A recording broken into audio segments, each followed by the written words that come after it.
खाटू श्याम जी की संपूर्ण कथा। महाभारत काल में पांडवों में सबसे बलशाली थे भीम। उनके पुत्र थे घटोत्कच, जिनका विवाह नागकन्या मौरवी से हुआ था। समय बीतने पर मौरवी ने एक तेजस्वी पुत्र को जन्म दिया। उस बालक के बाल सिंह की अयाल जैसे घुंघराले थे, इसलिए उसका नाम रखा गया बर्बरीक।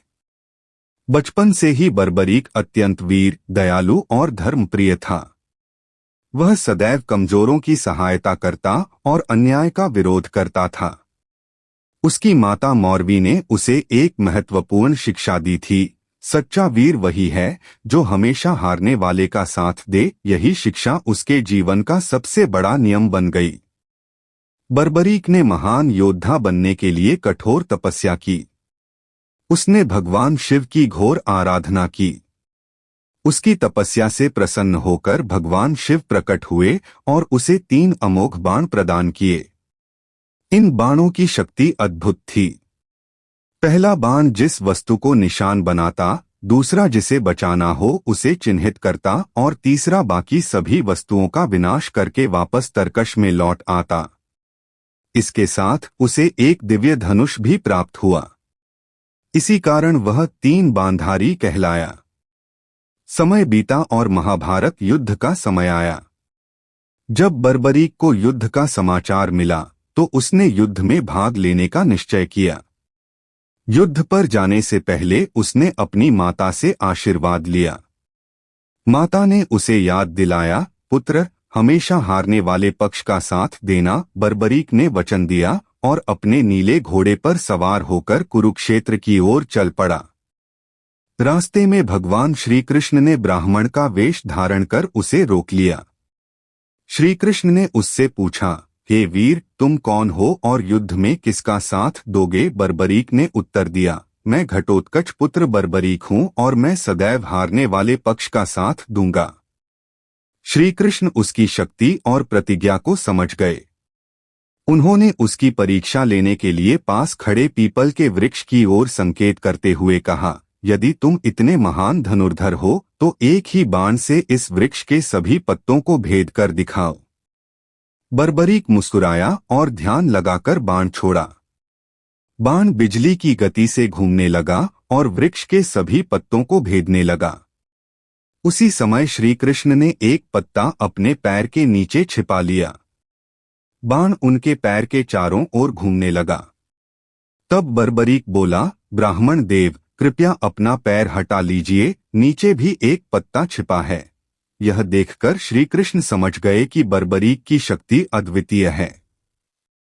श्री कृष्ण जानते थे कि यदि बर्बरीक युद्ध में उतर गया तो वह बार बार हारने वाले पक्ष का साथ बदलता रहेगा। पहले कौरव कमजोर पड़ेंगे तो वह उनका साथ देगा, फिर पांडव कमजोर होंगे तो वह उनकी ओर चला जाएगा। अंत में पूरा युद्ध केवल बर्बरीक के कारण समाप्त हो जाएगा और धर्म की स्थापना नहीं हो पाएगी। तब श्री कृष्ण ने ब्राह्मण रूप में उससे दान मांगा। बर्बरीक ने कहा, मांगिए, क्या चाहिए? श्री कृष्ण बोले, मुझे तुम्हारा शीश दान में चाहिए। क्षण भर के लिए बर्बरीक आश्चर्यचकित हुआ, परंतु उसने समझ लिया कि यह कोई साधारण ब्राह्मण नहीं। उसने विनम्र होकर कहा, प्रभु, कृपया अपना वास्तविक रूप दिखाइए। तब श्री कृष्ण ने अपना विराट स्वरूप प्रकट किया। भगवान के दर्शन पाकर बर्बरीक भाव विभोर हो गया और बोला, प्रभु, मेरा जीवन धन्य हो गया। उसने बिना किसी संकोच के अपना शीश दान कर दिया। इसलिए उसे शीश के दानी कहा जाता है। शीश दान देने से पहले बर्बरीक ने एक इच्छा प्रकट की, प्रभु, मैं महाभारत युद्ध देखना चाहता हूँ। श्री कृष्ण ने उसका शीश एक ऊंची पहाड़ी पर स्थापित कर दिया, जहां से वह पूरा युद्ध देख सके। महाभारत का युद्ध 18 दिनों तक चला। अंत में पांडव विजयी हुए।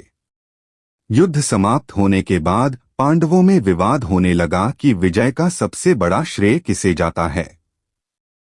तब श्री कृष्ण ने कहा, इस प्रश्न का उत्तर बर्बरीक देगा, क्योंकि उसने संपूर्ण युद्ध देखा है। जब बर्बरीक से पूछा गया तो उसने कहा, मैंने युद्ध में केवल श्री कृष्ण का सुदर्शन चक्र चलते देखा। वही सभी योद्धाओं का संहार कर रहा था। बाकी सभी तो केवल निमित्त मात्र थे। यह सुनकर सभी आश्चर्यचकित रह गए। बर्बरीक के महान बलिदान से प्रसन्न होकर श्री कृष्ण ने उसे वरदान दिया, कलयुग में तुम मेरे श्याम नाम से पूजे जाओगे। जो भी सच्चे मन से तुम्हें पुकारेगा उसकी मनोकामना पूर्ण होगी। इसी वरदान के कारण बर्बरीक खाटू श्याम कहलाए। कई वर्षों बाद राजस्थान के खाटू गांव में उनका शीश प्रकट हुआ। कहा जाता है कि एक गाय प्रतिदिन एक स्थान पर अपने आप दूध बहाती थी। जब उस स्थान की खुदाई की गई तब वहां बर्बरीक का शीश प्राप्त हुआ। बाद में उसी स्थान पर भव्य मंदिर का निर्माण हुआ, जिसे आज खाटू श्याम मंदिर के नाम से जाना जाता है। आज लाखों भक्त खाटू श्याम जी को हारे का सहारा, तीन बांधारी, लखदातार और शीश के दानी कहकर पुकारते हैं। माना जाता है कि सच्चे मन से की गई प्रार्थना बाबा श्याम अवश्य सुनते हैं। फाल्गुन मास में यहाँ विशाल मेला लगता है, जहाँ देश विदेश से लाखों श्रद्धालु दर्शन करने आते हैं और पूरा वातावरण जय श्री श्याम के जयकारों से गूंज उठता है। खाटू श्याम जी की कथा हमें त्याग, दया, धर्म, विनम्रता और भगवान के प्रति पूर्ण समर्पण का संदेश देती है। यही कारण है कि कलयुग में भी करोड़ों भक्त बाबा श्याम को अपनी आस्था और विश्वास का सबसे बड़ा सहारा मानते हैं। जय श्री श्याम। खाटू श्याम जी की कथा अगला भाग। महाभारत युद्ध समाप्त हो चुका था।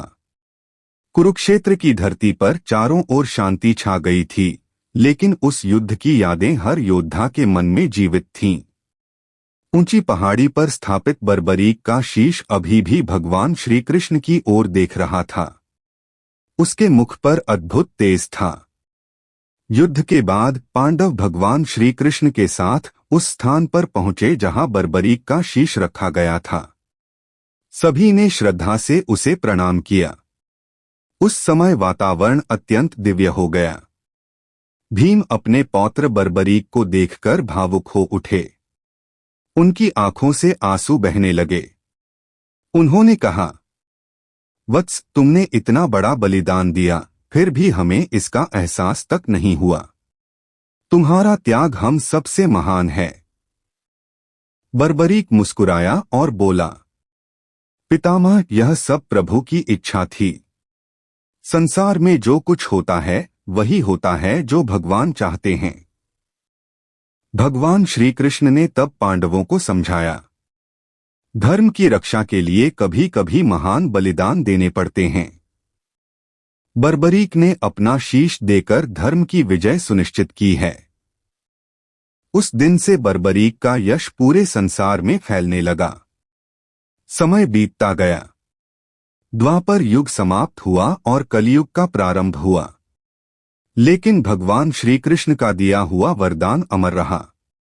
उन्होंने कहा था, कलयुग में तुम श्याम नाम से पूजे जाओगे और हारे हुए लोगों का सहारा बनोगे।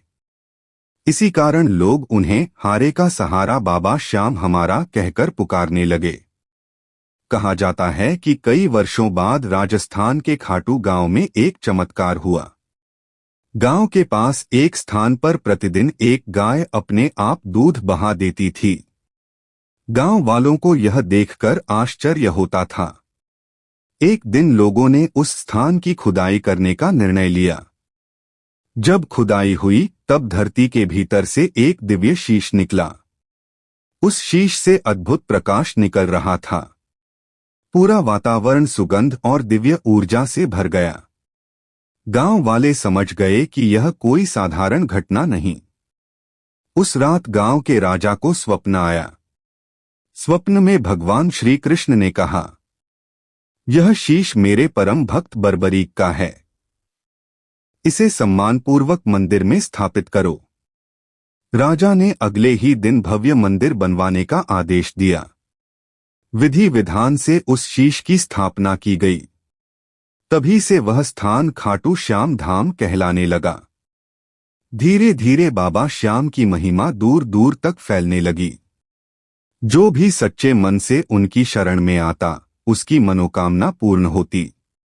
गरीब हो या अमीर, दुखी हो या निराश, बाबा श्याम सबकी सहायता करते। कहते हैं कि एक बार एक निर्धन व्यापारी अत्यंत दुखी होकर बाबा श्याम के मंदिर पहुंचा। उसका व्यापार नष्ट हो चुका था। उसने रोते हुए कहा, बाबा, अब मेरा कोई सहारा नहीं है।